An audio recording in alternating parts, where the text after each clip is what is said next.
The hair as well. Kang lepak ki pisa. Yeah, very nice. Kang lepak Manipur ki pilaga wakang nungaizay. Okay. Laibi o weaver sing butogat piu kang lepak Manipur ki. Very nice. Hingna na ba tawriba ise ichal ima sing na tawzari se mating pang view. Am laining ay di pabjay pasadrama pa. Very nice. Mono bisumandra. Okay. Kang lepak Manipur yam nung siye.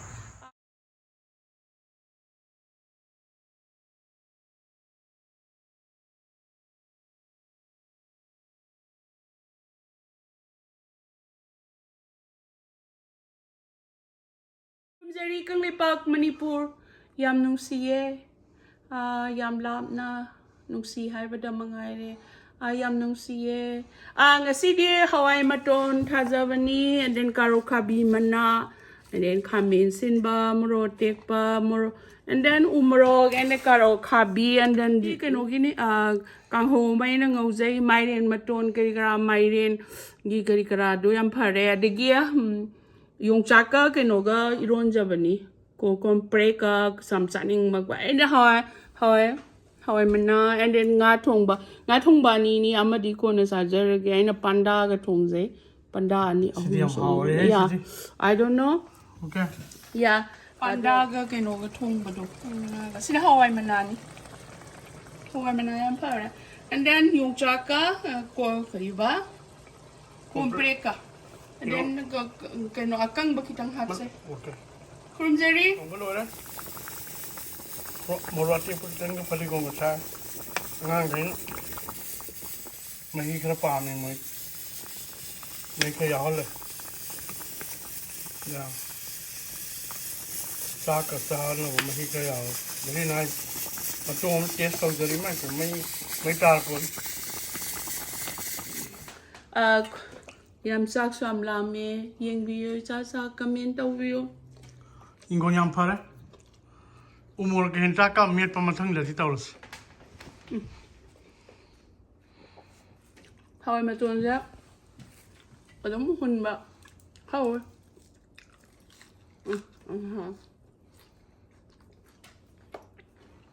Komprek eromba. Aku komprek di Amerika yang paham. Once hau gila dia tu Income dollar tu mau kole. Kali noi benina yam noi. Hoi pa. Hoi de se le ko no ban saung na. Anya.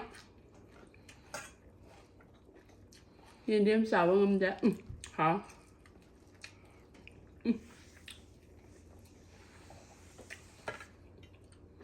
Okay. Iron bisa hal. Ya, rice brown rice on tahu.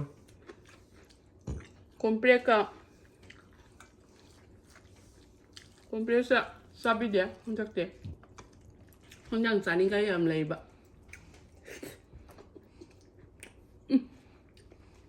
Kau betul tak? Ha?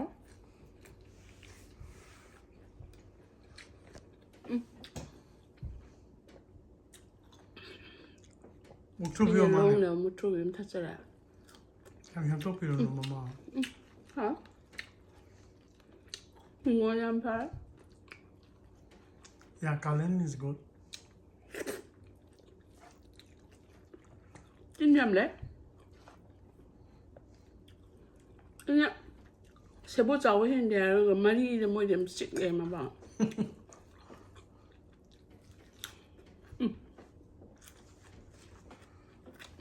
Ha?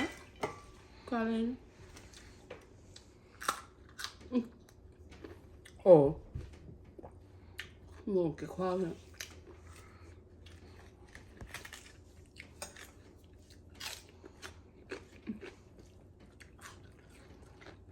Ini kalau kabilang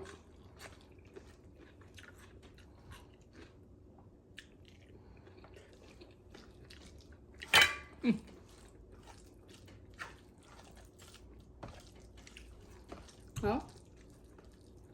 Hồi mình là sẽ hai mình ngốc chỗ bạ.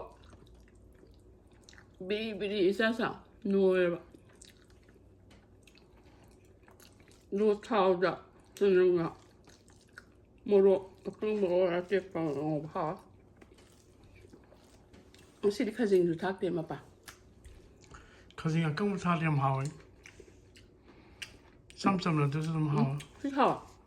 เราทงเนี่ยมซ่าเลยคุณ โรงเรียนนี่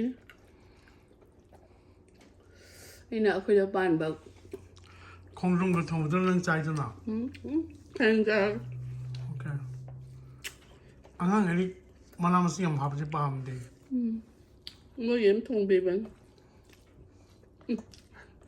หาไม่ป่ะคอยมานาน ไอที่เราทงเนี่ยมซ่า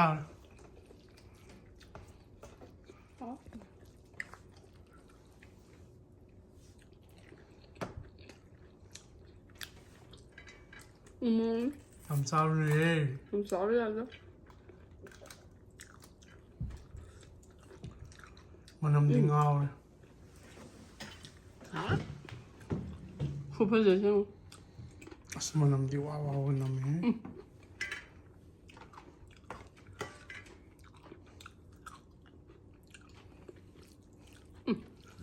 ใช่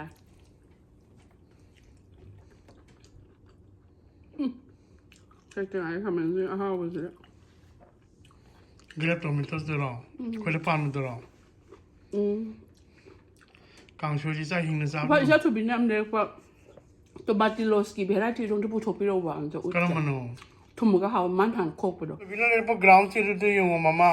มันใช่คำเป็นสิ้นตัวบาติโลสกีท่าแล้วนี่หายมัน Alltså jag har ni batteri och även แบตเตอรี่โอ้ยดูก็ยำทูนปลาแล้วก็เขาแบบ Tom jag har hej. ให้กุมไปนี่หายซาวน่ะ$15กินนี่ยำได้ Kita tahu. Det har. ก็กำลังปักถ่ายอัน Ja, jag inte mal även. ก็ใส่ได้ Makus upale. ตัวมาติโลสกีท่าแล้วนี่หายดูตัวเมตูมันยำทูนปลาแบบ ground เจอมาจนได้ยังไง Det man i Palmas market i Lorpen. ช่วงเงินนี่มาเปล่ายำฮาวเลยนะ Ngadu ju.เราทงไม่ได้ นี่เนาะกรีบอ่ะปันดาก็เก๋ๆทงเดียวเนี่ยมัน คงรงกะ เอา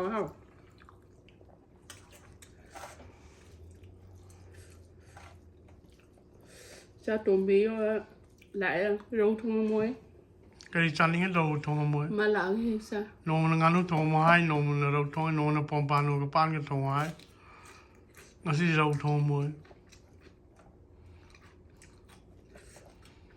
มาปั้นเลยนะ กางช่วยได้จำปาไม่หมด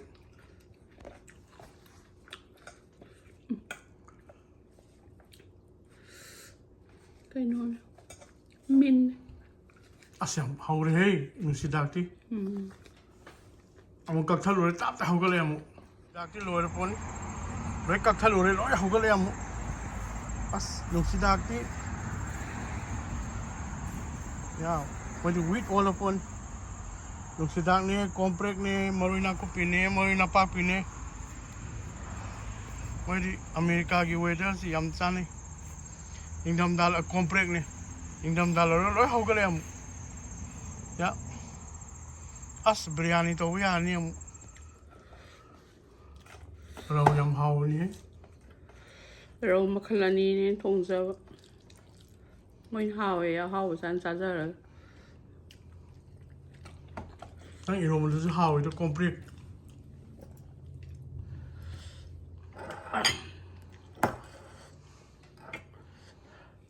ฮาวายมันอันนี้ของกันจ้าเลย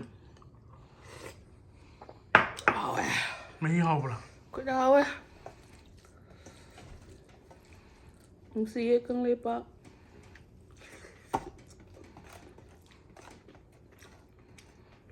เอาไปเดี๋ยวก็เฮาอีกให้เจอสิดิโปรเจนต์นี่นะคอยมาปานะ พังเดือนที่เฮาเลยนะ ยา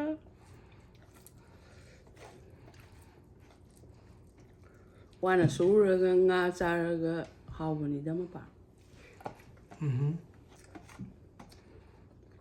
Miyam ni masam tang ja mahi manai do.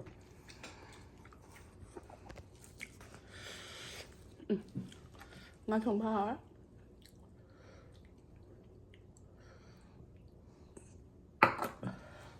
Koi sa ni alu yam pa. Alu thak pra han hangi pasta. I saw alu pa me do. Zang material mal dia. Sahong khang de. Sahong khang de. Aina pandao Maria Matono.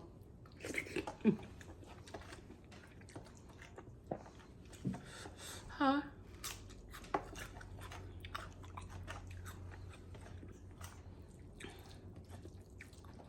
Sa hao hong sao? Bột thả biếu nung tê. Thao liam cha de ba. Thao đi khơi olive oil đâu đấy. Yam cha de thao liam hap de nga ge lao ti. Hao sang đấy. Kang soi gum ba nga thong yam thak de thao. Komprek eromba sa hao em pa. Yam ka han cha phao jan de. Tao đi lối pa. Brown rice hol la koi.